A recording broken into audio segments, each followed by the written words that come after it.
Hello साथियों, नमस्कार। आप सभी साथियों का एमटेन स्टडी में स्वागत है। चलिए आज हम लोग शुरू करेंगे लाइट। ठीक है, हम लोग टॉपिक वाइज करते चल रहे हैं साइंस का फ्यूचर।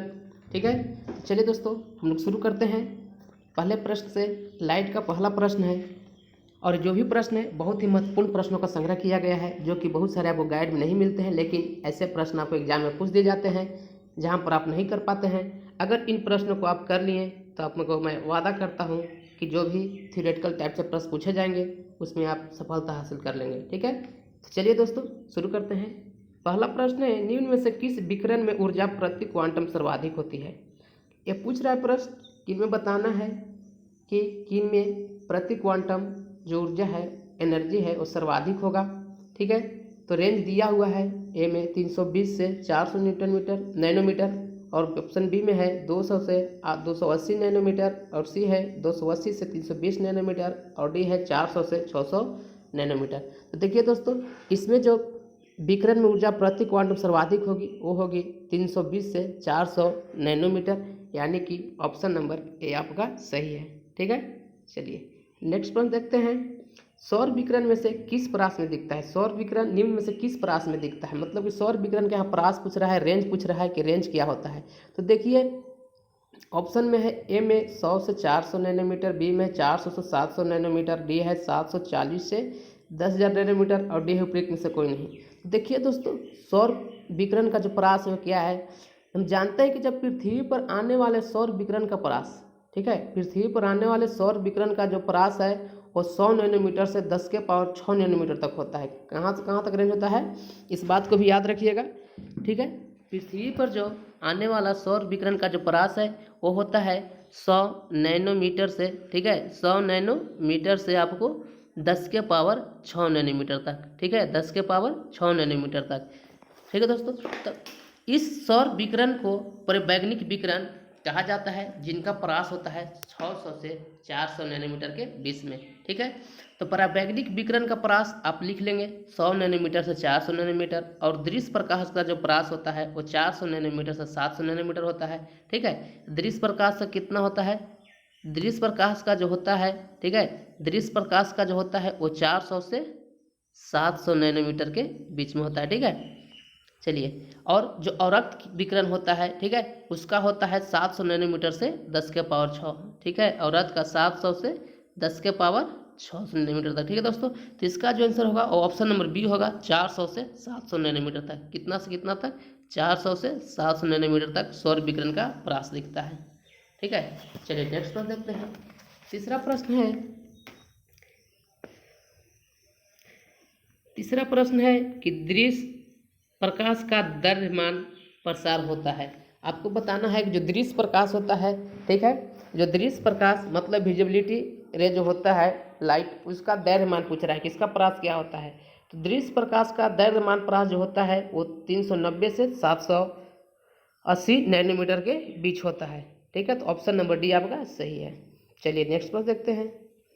नेक्स्ट प्रश्न कह रहा है दोस्तों आपको कि मानव आंख दृश्य प्रकाश के जिस तरंग दैर्घ्य के लिए सर्वाधिक सुग्राही होता है वह है। देखिए प्रश्न पूछ भी चुका है बिहार पॉलिटेक्निक में, ये आपको यूपी पॉलिटेक्निक पूछ चुका है।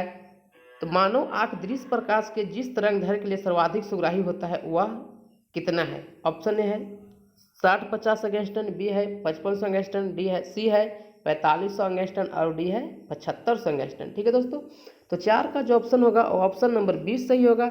5500 एंगस्ट्रॉन के लिए जो है मानव का आंख जो है वह सर्वाधिक सुग्राही होता है। ठीक है दोस्तों, चलिए नेक्स्ट प्रश्न देखते हैं हम लोग। 5वां प्रश्न, प्रकाश विकिरण की प्रकृति होती है। तो देखिए प्रकाश विकिरण की प्रकृति जो होती है मैं लाइट चैप्टर पढ़ा चुका हूँ। अगर आप वीडियो को नहीं देखे हैं तो जाकर लिंक में देख सकते हैं। बहुत अच्छी तरह से मैं विस्तार से बताया हूँ कि प्रकाश जो है तरंग के रूप में समान भी है और कण के भी रूप में है। तो न्यूटन ने बताया था कि प्रकाश का जो कण का सिद्धांत था न्यूटन ने दिया था, प्रकाश का तरंग सिद्धांत किसने दिए थे, हाइजेंस ने दिए थे। ठीक है, तो इसके अनुसार कहा जाता है कि प्रकाश जो है, प्रकाश तरंग एवं कण दोनों के समान होता है। तो इसलिए ऑप्शन नंबर क्या होगा इसका, सी होगा। ठीक है दोस्तों, क्या सही होगा, सी होगा 5 का। ठीक है, चलिए छठा प्रश्न देखते हैं। छठा प्रश्न है कि प्रकाश सीधी रेखा में चलता है प्रतीत होता है क्योंकि। आपको बताना है कि प्रकाश सीधी रेखा, हम जानते हैं कि प्रकाश क्या है, एक सरल रेखा में चलता है, एक सीधी रेखा में चलता है। ऐसा में प्रतीत क्यों होता है, ये बात आपको बतानी है कि ऐसा हमें क्यों प्रतीत होता है। तो ऑप्शन ए में है छोटे कणों से बना होता है, बी है प्रकाश का वेग बहुत अधिक होता है, सी है प्रकाश का तरंगदैर्घ्य बहुत छोटा होता है, और डी है प्रकाश अपने चारों ओर परावर्तित होता है। तो देखिए इसका जो मुख्य कारण है प्रकाश का तरंगदैर्घ्य बहुत छोटा होना। ठीक है, तो ऑप्शन नंबर सी आपका सही होगा। 7वां प्रश्न देखेंगे हम लोग। देखिए ये जो भी प्रश्न है बहुत ही महत्वपूर्ण प्रश्न है। ठीक है, इससे आपको जो भी थ्योरी पढ़े होंगे आसानी पर वो क्लियर होगा। अब मैं न्यूमेरिकल आपको बोर्ड पर बताता हूँ, आप न्यूमेरिकल के लिए इस चैनल को सब्सक्राइब कर लेंगे और बेल आइकन को दबा देंगे तो आपके नोटिफिकेशन मिलता रहे। मैं इसको जल्द ही फिजिक्स का न्यूमेरिकल कराने वाला हूँ। चलिए 7वां प्रश्न देखते हैं। निम्नलिखित में से कौन सा कथन सत्य है। ऑप्शन है प्रकाश का वेग अधिक होता है, बी है ध्वनि का वेग सबसे अधिक होता है, सी है आकाशीय पिंडों का वेग सबसे अधिक होता है, और सी है रॉकेट का वेग सबसे अधिक होता है। तो देखिए प्रकाश का जो वेग है वो क्या होता है, सबसे अधिक होता है। ठीक है, तो प्रकाश वेग निर्वात में कितना होता है, 3 × 10⁸ मीटर प्रति सेकंड होता है। ठीक है दोस्तों, चलिए 7वां प्रश्न देखते हम लोग हैं। चलिए 7वां प्रश्न का आंसर बताइए आप लोग। देखिए प्रश्न का पूछने का तरीका अलग अलग होता है। ठीक है, तो देखिए 8वां प्रश्न है प्रकाश का शून्यावकाश में वेग अनुमानतः है। शून्यावकाश मतलब निर्वात या वैक्यूम। ठीक है, क्या हो गया, निर्वात या वैक्यूम।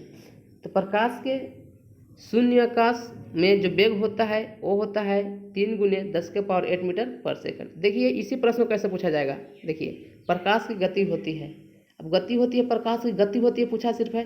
तो निर्वात में पूछा है तो कितना होगा, ऑप्शन सी होगा 3 × 10⁸ मीटर पर सेकंड। ठीक है, ऑप्शन नंबर सी आपका सही है 9 का। चलिए 10वां प्रश्न देखते हैं। प्रकाश का वेग अधिकतम होता है। प्रकाश का वेग अधिकतम कहाँ होगा, ऑप्शन ए हीरे में, बी पानी में, सी निर्वात में, और डी हाइड्रोजन में। तो प्रकाश का जो वेग अधिकतम होता है वो होता है निर्वात में, ऑप्शन नंबर सी। देखिए दोस्तों ये सभी जो प्रश्न है बहुत ही आसान प्रश्न है, आपको आसान भी लग रहे होंगे, लेकिन पूछने का तरीका जब अलग अलग आपको नज़र आ रहा होगा।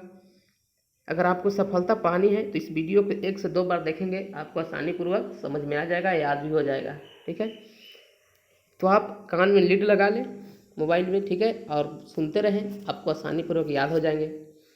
11वां प्रश्न है प्रकाश की गति किसके बीच से जाते हुए न्यूनतम होगी। आपको बताना है कि प्रकाश की गति है जो न्यूनतम किस में होगी। ऑप्शन ए है कांच, बी है निर्वात, सी है जल, और वायु है, ऑप्शन डी है वायु। तो हम जानते हैं कि जो न्यूनतम पूछ रहा है, तो देखिए निर्वात में चाल तो सबसे ज़्यादा अधिक होता है, और वायु में भी क्या होता है, अधिक होगा, जल में भी अधिक होगा। जल में कितना होता है, तो 1.003 करके होता है चाल।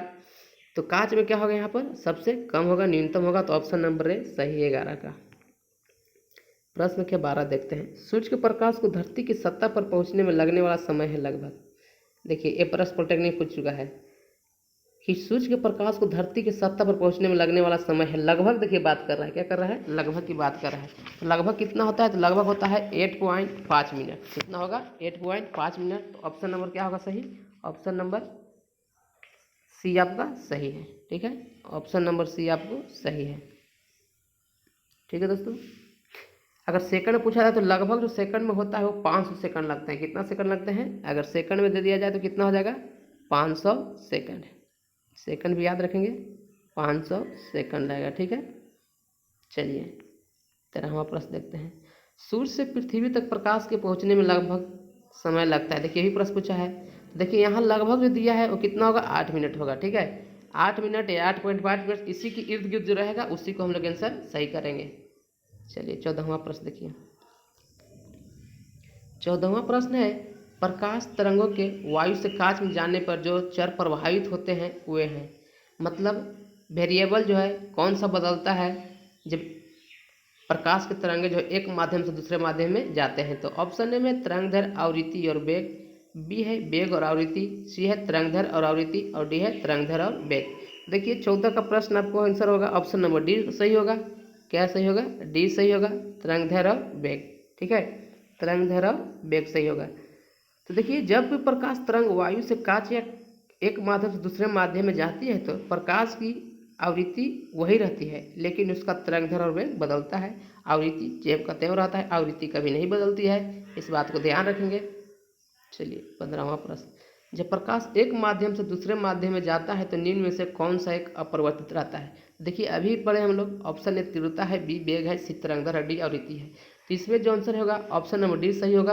आवृत्ति नहीं बदलती है, आवृत्ति नहीं बदलती है, इसलिए ऑप्शन नंबर क्या होगा, डी सही होगा। ठीक है, तरंग दैर्ध्य और वेग बदलता है। चलिए 16वां प्रश्न, निम्नांकित ऊर्जा रूपांतरों से किसके द्वारा प्रकाश संश्लेषण की क्रिया संपादित होती है। देखिए ऊर्जा रूपांतरण में प्रकाश संश्लेषण क्रिया कब संपादित होगा, तो जब क्या होगा, आपको इसका आंसर आप बता भी सकते हैं। इसका जो आंसर होगा ऑप्शन नंबर ए में जो दिया है, प्रकाश रासायनिक ऊर्जा में, प्रकाश से ताप ऊर्जा, सी है ताप से जैव रासायनिक ऊर्जा और डी है उष्मा से गतिज ऊर्जा। तो जो होता है रूपांतरित होता है प्रकाश से रासायनिक ऊर्जा में। किससे होता है, प्रकाश से रासायनिक ऊर्जा में। ठीक है, चलिए 17वां प्रश्न इस प्रकार से है, प्रकाश सजावट तथा विज्ञापन के लिए विसर्जन नलिकाओं में प्रयुक्त होने वाली गैस है।